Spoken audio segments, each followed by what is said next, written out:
Good morning everyone, my name is Laura and welcome to my channel. This is actually the first time for me uploading a video here on YouTube, so please bear with me because I'm sure there'll be plenty of things to be improved, but I still hope you'll enjoy this video and you'll get something out of it. For my card today I'll be using some stamps from Create a Smile Stamps. The set is called Extraordinary Egg Hunt and I think it's really cute. I didn't manage to make a Easter card this year, but I still thought this set would be perfect for a spring card, so here it is.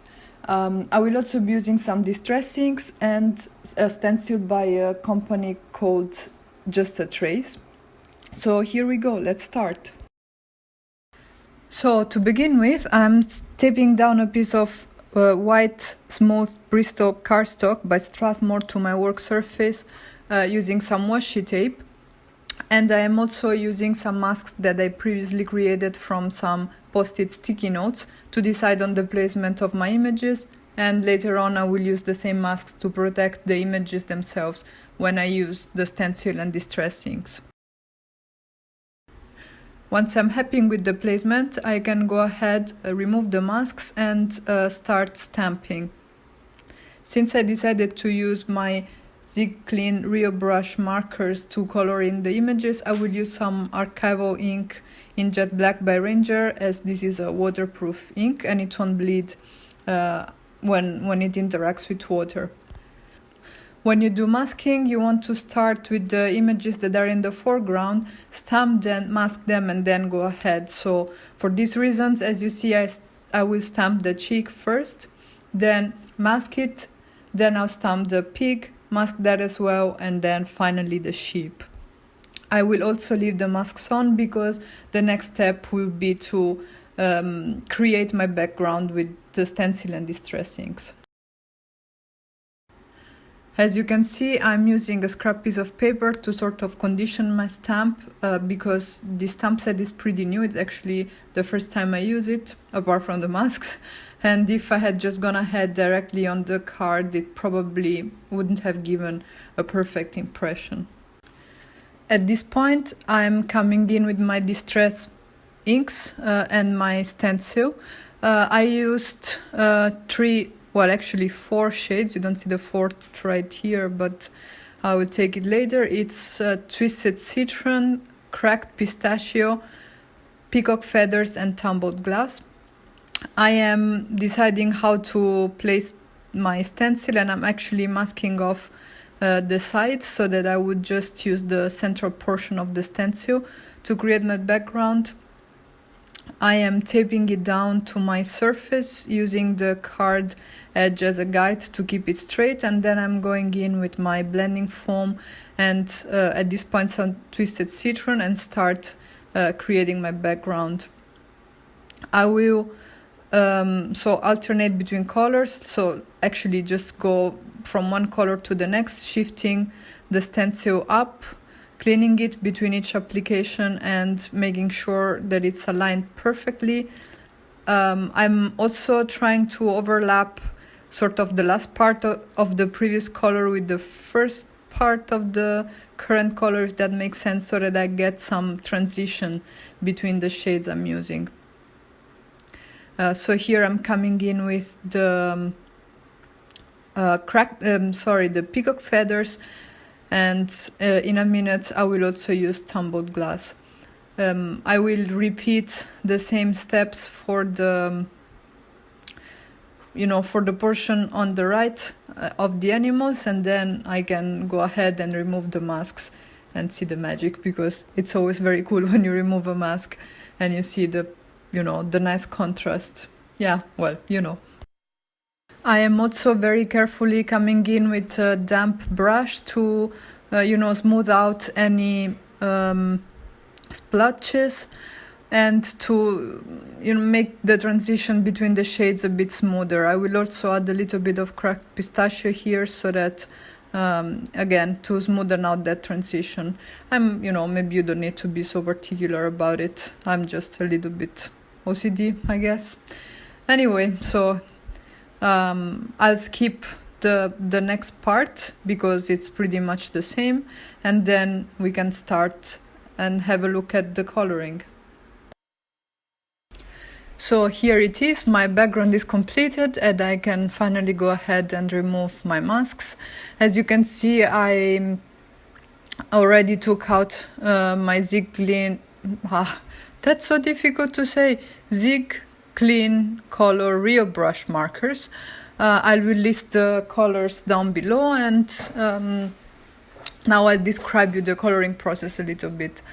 So what I'm doing is I am putting down color where I think the shades would be. I'm sort of coloring as if the light comes directly from the front. So because these are egg-shaped animals and therefore are rounded, the shadows will fall around the edges and the center will be lighter. And then using a damp brush to spread out the color and create some sort of a gradient, and when and if needed, I'll go ahead again with more pigment using my markers to increase the contrast a little bit. And of course I had to come in with some pink to give my animals some rosy cheeks, because they're just cuter that way.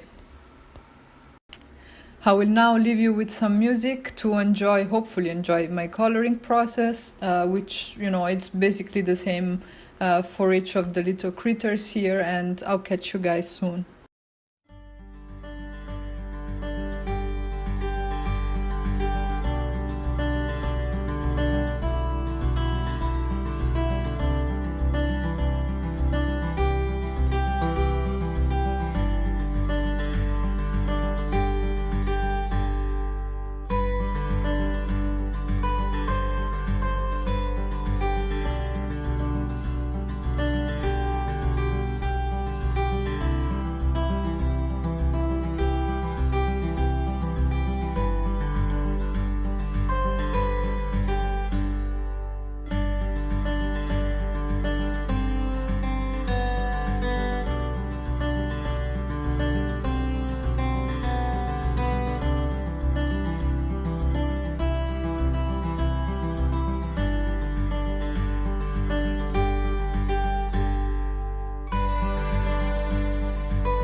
After having fixed some stamping mistakes with a black pen and extended the background a bit further down with some more twisted citron, I trimmed my focal point to obtain a strip that I will then mount on an A2 sized card base.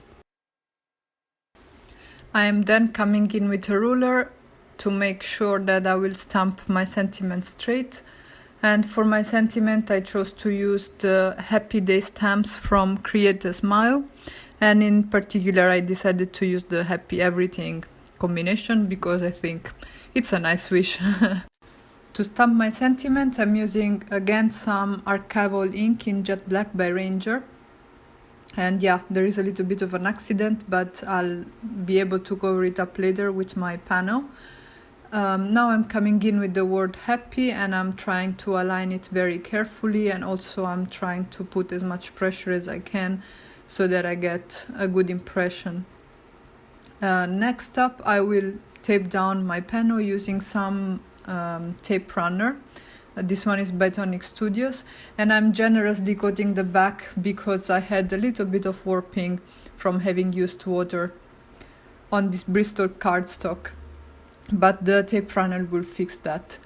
As a last piece of embellishment, I came in with this dotted detail, which was part of that extraordinary egg hunt stamp set, and I'm stamping it above my sentiment using peacock feather, tumbled glass, and then some second generation stamping with tumbled glass. And finally I'm coming in with a damp brush to smooth out the distress inks. As you know, these inks are not really meant for stamping. They will not give you a perfect impression, but with this little hack, I think I'm pretty happy with the result. That last second generation stamping is more visible in real life than it is on camera, and as a very final step, I took my We Are Memory Keeper corner chomper and I trimmed off the top corner. And that's it, that's my card. I hope you enjoyed it. I will list all the supplies in the blog post, which will be linked down below, and I hope to see you guys soon with another one. Ciao!